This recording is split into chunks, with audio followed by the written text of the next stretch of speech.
this jacket! The Jacket is a great episode, and while there are many funny scenes, there's nothing more satisfying to me than to watch George losing his temper in seconds over the price of Jerry's jacket. Once again, most of the storyline is based on one of Larry's personal experiences, Elaine's father being inspired by the author Richard Yates, whom Larry had met while dating his daughter, Monica. The Jacket contains references to some of America's most famous comedians.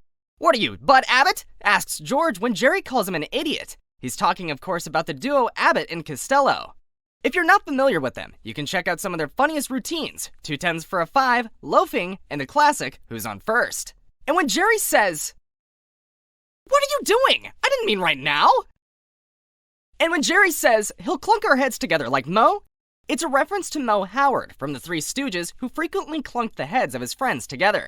Hearing George sing Master of the House from Les Misérables, Jerry tells him that the composer, Robert Schumann, was driven mad by hearing the note A over and over in his head.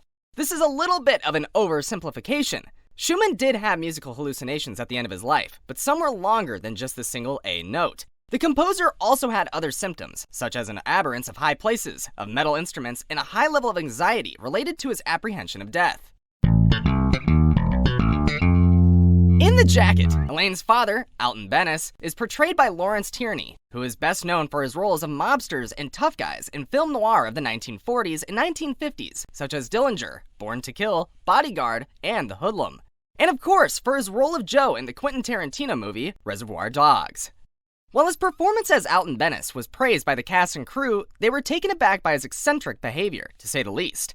According to the cast, Tierney took a knife from the set and put it in his jacket. When Seinfeld confronted him about it, the actor said that he was trying to make a joke, and then pulled the knife out and started reenacting the famous shower scene from Alfred Hitchcock's Psycho.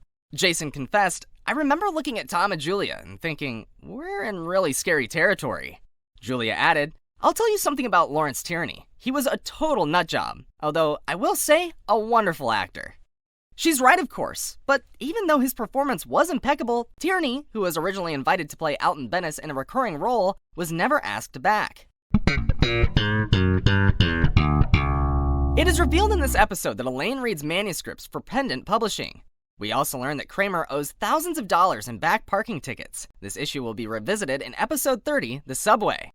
On the Goofs department, when Elaine's father tells George to quiet down, his glasses disappear, and then reappear in the next shot. You'll also note that when Jerry and George are in the bathroom, George dries his hands with a paper towel, even though he never washed them. And what about Jerry missing the trash can? I mean, how close do you have to get?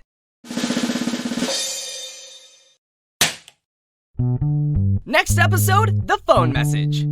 So that's it, Selenites. If you have an idea for a topic you would like me to cover, leave it in the comments. Thanks for watching. Smash that subscribe button and turn notifications on so that you won't miss any of the regular uploads. And remember, film horizontally.